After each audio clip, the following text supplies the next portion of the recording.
Mark Defensor!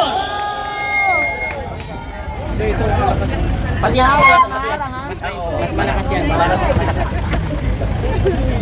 Maraming salamat, Mark, sa iyong pagpapakilala. Sa lahat po ng mga kasama natin, isang maalap na hapon sa inyong lahat.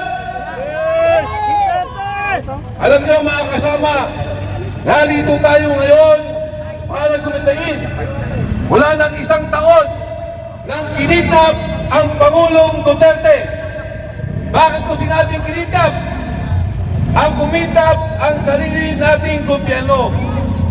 Kailan lamang nakasama natin ang 18 marino, yung ating 18 brave Marines. Ano po ang sinasabi nila? Sila ang sumusundo sa mga ICC commissioners at investigators. Sila ang nagbabayad ng hotel. Sila ang gumagawa ng pamaraan upang magkaroon ng investigasyon dito sa Maydas Hotel na pag-aari ni Saldico. Libre si Saldico nagbabayad. Doon sa unit ni Saldico sa Raffles sa Makati, doon dinadala ang mga witness, doon dinadala ang mga tao para ibuo ang kaso laban kay Pangulong Duterte. Sino ang nagdala? Si Senador Antonio Trillanes. Nangyari ang investigasyon 5 taon matapos tayo na mawala sa ICC. 5 taon, wala na tayo. Ginawa ang investigasyon. At hindi lang basta-basta investigasyon. Inayos ang kaso. Inilabas ang mga testigo.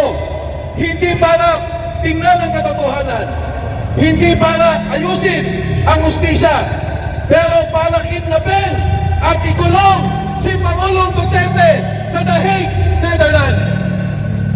Ano po ang sinasabi ng mga security?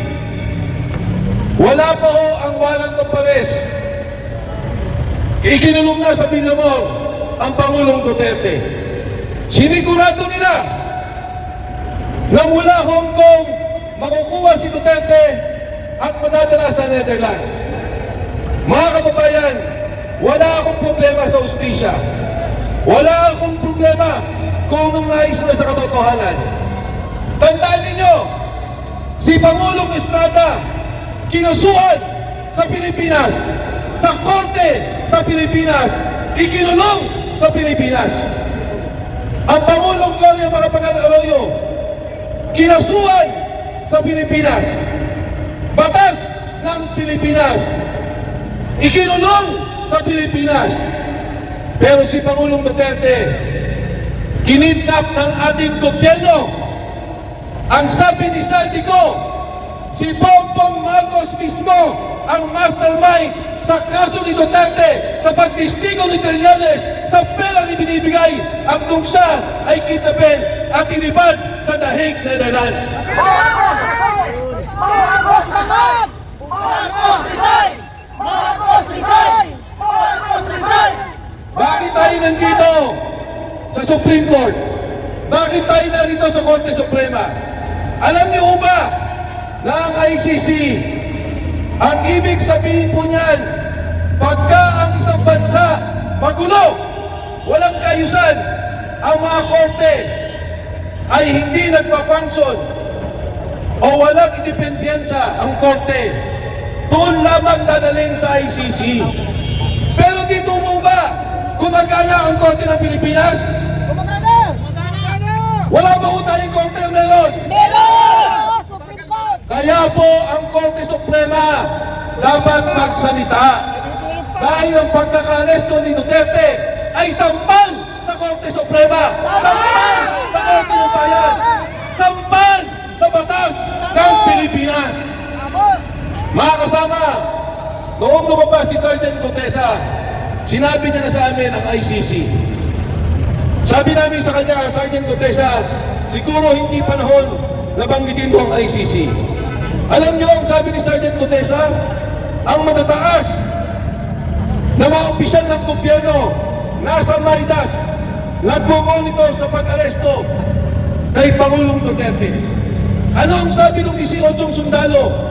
Magmula pa ng airport, ibibigay ng tao ni Senador Trillanes ang susi sa mga hotel nila. Pagsundo sa mga investigador, dadali nila sa mga hotel, ibibigay ang susi. Susunduin nila gamit ang kotse ni Saldico. Magmula doon, pagpunta ng Maidas Hotel, susunduin ang mga gusto nilang testigo. Susunduin yung gusto nilang magsalita laban kay Pangulong Duterte. Gamit ang pondo ni Saldico. Gamit ang hotel ni Saldico. Gamit ang mga unit ni Saldico. Kaya ito po mga kasama ang nangyayari sa ating bansa sa ngayon. Sa takot siguro nila kay Pangulong Duterte, nag-usap-usap, mas mabuti ilabas yan ang bansa kaysa kasuhan sa Pilipinas. Pero hindi nila naintindihan sa ginawa nila, naging martir si Pangulong Rudy Duterte. Duterte! Duterte! Duterte! Duterte! Tatlo lang po sa aking kaisipan ang namatay na matatandaan ng sambayanan. Ang pagkamatay ni Jose Rizal dito sa Luneta. Ang pagkamatay ni Ninoy Aquino sa tarmac ng NAIA na pinaslang ng mga sundalo, pinaslang sa ilalim ng administrasyon ni Ferdinand Marcos Sr. At ngayon, sa ating kasaysayan, pag namatay ang Pangulong Duterte sa The Hague, Netherlands, siya lang ang tanging Pangulo na kinidnap ng sarili niyang gobyerno. Takot sa kanya dahil sa politika, ginipit ang isang Pilipino, ang isang leader na minamahal ng sambayan ng Pilipinas. Yan po, walang iba, kundi ang Pangulong Rodrigo Duterte.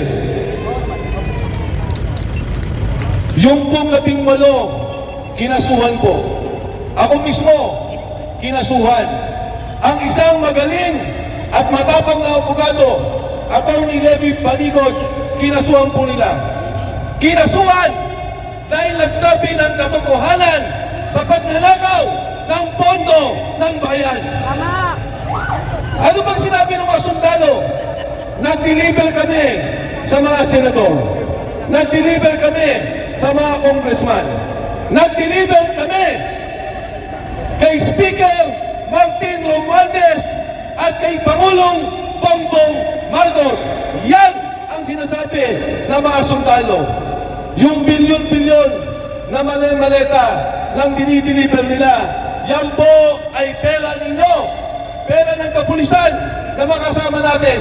Pera ng taong bayan dahil po yan ay buwis na binabayad po natin. Pero ayaw nilang pakinggan. Pagkos, ang mga nagsalita pa ang kinakasuhan. Kaya po, ngayong hapon, nananawagan kami sa Korte Suprema. Baka kayo na lang ang institusyon na maaaring magbigay hustisya sa sambayanan. Ayaw mag-imbestiga ng Kongreso dahil kasama sila sa binibigyan ng pera. Ayaw mag-imbestiga ng Senado dahil binibigyan sila ng mali-malitang pera. Ayaw mag-imbestiga ng Ombudsman, ng NBI, ng tama ang iniimbestigahan ang nag-akusa dahil ang mga tao din yan ay sangkot sa mali-malitang pera. Kaya po sa Korte Suprema, ito po hustisya na hinihingi, ibigay po naman ninyo. Dahil pag wala nang tatakbuhan ang sambayanan, pag wala nang masumbungan ang sambayanan, baka po pati ang mga pulis na nandito, kaming lahat, ang sambayanang Pilipino, magsama-sama para palitan ang gobyerno magpapahirap sa sambayanang Pilipino. Mabuhay ang Pilipinas! Mabuhay ang Pangulong Duterte! Maraming salamat po. Ayan, maraming salamat, Congressman Mike Dickinson, sa malasakit at tapak at prinsipyo at paninindigan para sa ating bayan. Mabuhay si Congressman Mike Dickinson!